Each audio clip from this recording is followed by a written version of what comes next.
ಹೆಲಿಪ್ಯಾಡ್ನಲ್ಲಿ ಸಿಲುಕಿದ ರಾಷ್ಟ್ರಪತಿಯ ಹೆಲಿಕಾಪ್ಟರ್ ಕಾಂಕ್ರೀಟ್ನಲ್ಲಿ ಹೂತು ಹೋದ Murmu helicopter ಗುಂಡಿಯಿಂದ helicopter ತಳ್ಳಿದ ಭದ್ರತಾ ಸಿಬ್ಬಂದಿ. ಇನ್ನು ಇಲ್ಲಿ ಶಬರಿಮಲೆಗೆ ತೆರಳುತ್ತಾ ಇದ್ದ ರಾಷ್ಟ್ರಪತಿ ದ್ರೌಪದಿ ಮುರ್ಮು ಕೇರಳದ ಪತ್ತನಂತಿಟ್ಟದಲ್ಲಿ ಲ್ಯಾಂಡ್ ಆಗಿದ್ದ ಹೆಲಿಕಾಪ್ಟರ್ ಅಂತಾನೆ ಹೇಳ್ಬೋದು.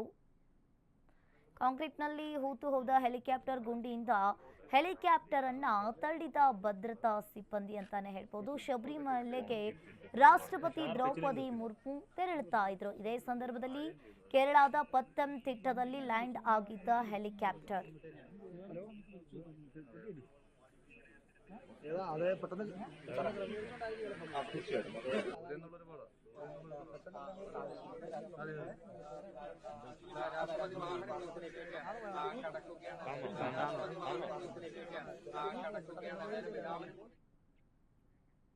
ಹಾಸನಾಂಬೆಯ ದರ್ಶನಕ್ಕೆ ಇಂದೇ ಕೊನೆ ದಿನವಾಗಿದ್ದು ಅಪಾರ ಸಂಖ್ಯೆಯಲ್ಲಿ ಭಕ್ತರು ಆಗಮಿಸ್ತಾ ಇದ್ದಾರೆ.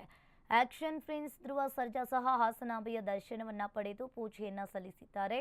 ತಮ್ಮ ತಂದೆ ಹಾಗೂ ಸ್ನೇಹಿತರೊಂದಿಗೆ ಆಗಮಿಸಿದ್ದ ಧ್ರುವ ಸರ್ಜಾ ಗೋಲ್ಡನ್ ಪಾಸ್ ಅನ್ನ ಪಡೆದು ಸರತಿ ಸಾಲಿನಲ್ಲಿ ನಿಂತು ಹಾಸನಾಂಬೆಯ ದರ್ಶನವನ್ನ ಪಡೆದಿದ್ದಾರೆ. ಇನ್ನು ಹಾಸನಾಂಬೆ ದೇವಿಯ ಸಾರ್ವಜನಿಕ ದರ್ಶನಕ್ಕೆ ಇಂದು ಕಡೆಯ ದಿನವಾಗಿದ್ದು ಹಿಂದೆಂದೂ ಕಾಣದಷ್ಟು ಭಕ್ತ ವೃಂದದ ತಾಯಿಯ ದರ್ಶನವನ್ನ ಪಡೀತಾ ಇದೆ. ಬೆಳಿಗ್ಗೆ 6 ಗಂಟೆಯಿಂದ ದೇವಿ ದರ್ಶನ ಆರಂಭವಾಗಿದ್ದು ಸರತಿ ಸಾಲುಗಳಲ್ಲಿ ನಿಂತು ಸಹಸ್ರಾರು ಭಕ್ತರು ಹಾಸನಾಂಬೆಯ ದರ್ಶನವನ್ನ ಪಡೀತಾ ಇದ್ದಾರೆ. ನಾಳೆ ಶಾಸ್ತ್ರೋಕ್ತವಾಗಿ ದೇಗುಲದ ಬಾಗಿಲುಗಳನ್ನು ಮುಚ್ಚಲಾಗುತ್ತದೆ.